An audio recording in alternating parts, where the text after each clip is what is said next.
How the scheme worked, the players' information would be passed along to other members of the scheme who would wager money. Documents say mostly on individual player performances and statistics. Novoselic said it involved the performance of players on several teams, including the Charlotte Hornets, the Portland Trail Blazers, and the Los Angeles Lakers.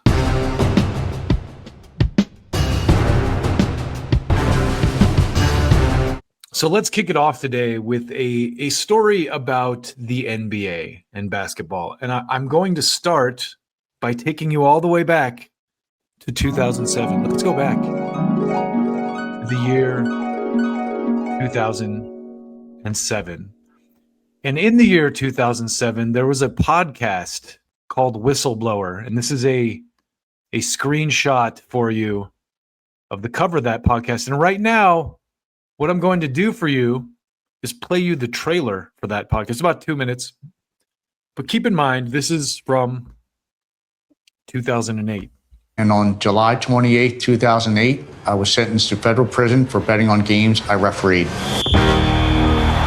In 2007, the NBA's worst nightmare came true. Tim Donaghy is a convicted felon. He's admitted that he's bet on games. I told that cheating ass ref that he was cheating, and I told him he's making it too obvious. Tim Donaghy, outside official, made the call late. There is clear evidence that, in fact, Donaghy was fixing the games. I'm a writer and a journalist, and in 2012, I wrote an article in defense of Tim Donaghy. The whole strategy of the NBA was Tim is a rogue referee who did bad. We think we have here a rogue, isolated criminal. It's the worst scandal ever. He had to be the scapegoat. Rogue, isolated criminal. Looking back at that article, I see now what I could have never dreamed of seeing then. Namely, the stakes. The main money is the TV money. We're talking about billions and billions of dollars. This is big business. And the question is it being acted out fairly? I 100% believe that they can program the outcome of a game by who they select as the referee. Did you hear that? They can program the outcome of a game by who they select as the referee. All of our lives were in danger. We were worried about getting killed at one point. This isn't a story about one rogue ref. According to Tim Donaghy, it wasn't him that was fixing games. It was the NBA. You know, the NBA game is more of a form of entertainment. Once I got to understand that, I was better suited to be a ref in the NBA. Coming August 27th from Tenderfoot TV, this is Whistleblower. There are rumors that you had 2 NBA referees on your payroll fixing games, and that neither one of those referees was Tim Donaghy. Is that true? Correct. So that's a man who was arrested for this in 2008, which is almost 20 years ago now. So to bring you up to speed on what just happened, here's the latest story. What we learned from the indictments about the alleged gambling schemes involving NBA players and the mafia. So this is from CNN Sports. Rigged poker games, insider sports betting, and mafia ties. No, it's not a new Hollywood movie. These are elements of alleged illegal gambling schemes laid out in 2 indictments today following a years-long investigation. So this investigation started before Trump was president. Miami Heat guard Terry Rozier and the head coach of the Portland Trail Blazers, Chauncey Billups, were arrested in connection to the probe. Their initial court hearings will happen later today. This isn't from today. This article was from October 23rd, so 2 days ago.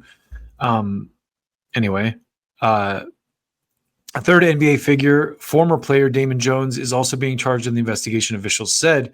Here's what we know about the dual operations, one centered on an underground poker ring and the other on fixed sports betting on NBA games from officials and the indictments. Poker games. Top lines. The defendants, including members and associates of the Bonanno, Gambino, Genovese, New York crime families, are accused of using cheating technology to steal millions from victims during rigged poker games in Manhattan and other parts of the state. Who was involved? Organizers enlisted NBA figures, including Billups, to sit at the table and help make the games appear legitimate to victims, according to law enforcement. So is that what they arrested Billups for? Interesting. How it unfolded, the defendants used a shuffling machine to count the cards and predict who had the best hand. Prosecutors allege that information was then transmitted to someone sitting at the table who used signals to communicate with others in on the scheme. They also used decoy cell phones and marked cards that could only be seen with special glasses, the indictment says. Oh my God. If you don't think this kind of stuff is going on at like every casino, you're high. But let's keep going. The financial losses, it's estimated the victims lost more than $7 million in the game since 2019, according to the indictment. One particular victim losing $1.8 million in total, documents say. Additional allegations, the scheme went beyond just fixing poker games and involved violence, including robberies, the indictment says. The defendants are also accused of laundering money using shell companies and cryptocurrency, documents show. So on to the sports betting piece of this. Whoops. I went a little bit too far there. What happened? Defendants named in the indictments are accused of exploiting insider information to bet on NBA games. U.S. Attorney Joe Nocella said the nature of this information included things like when players would be sitting out and when they would pull themselves out of a game due to injury. He said how the scheme worked, the players' information would be passed along to other members of the scheme who would wager money. Documents say mostly on individual player performances and statistics. Nocella said it involved the performance of players on several teams, including the Charlotte Hornets, the Portland Trail Blazers, and the Los Angeles Lakers. Injury reports. Injury reports to one.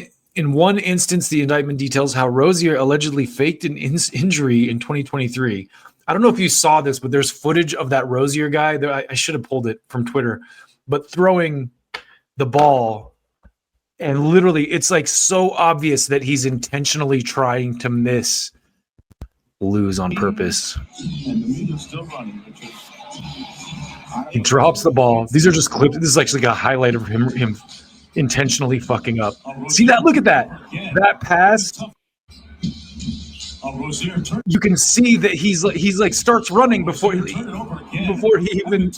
If that was a mistake, watch what he does. Oops. Okay, here I go. Anyway. He told another person involved that he was going to leave the game early, allowing members of the group to bet on the under of his statistics as outlined in the indictment. In another example, Jones is accused of leaking information about LeBron James' injury to bettors, according to court documents. So that is pretty much a massive scandal. And it's funny because my relatives will, they're watching like the World Series right now. And I don't want to be like a total cynic, but I'm just like, I don't care about sports. And then I see stuff like this and it makes me care even less because the games are like clearly fixed. And if you listen, that Whistleblower show, by the way, the Whistleblower podcast here is worth checking out. And basically it's a little bit different. It's more about the refs in that case, but the entire story is about how the refs are working to shave points in games. And they go so deep as to kind of suggest that, and I've talked about this on this show before, they go so deep as to suggest that the NBA intentionally rigs these games because they want teams from certain markets to make it to the finals. To give you an example, you see like a team like the Pacers who won a couple years ago for the first time, but it's like typically a team like Oklahoma, for example, wouldn't make it to the finals because they want like a New York and Miami finals, or a New York and LA finals where you have these massive ad markets in these massive cities. So that was kind of the premise of the whistleblower thing. And this guy, of course, Donahue, was indicted and I believe prosecuted. And, he alleges that there's a bunch of other stuff going on with that. Anyway, a whole mess there. Sports are pointless. And at least you look at, the WWE, for example, at least they're kind of like low key honest about the nature of what they're doing, right? It's like a sports soap opera. It's so obviously fake there. They can't even pretend not that the winner of that the winner isn't pre-decided. to close this out. This is the hot political take on the sports betting thing from Vincent Oshana, who's on the PDB podcast. Very famously overly emotional, angry young man, Vincent is. I'm so happy the FBI is tracking the real threats in America, like NBA players and coaches betting on basketball games, underage children being sex trafficked to well-known prime ministers, billionaires and princes. Who cares? Cheating in sports is what really matters. But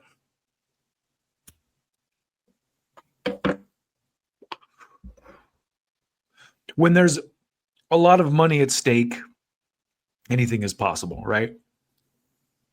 You can expect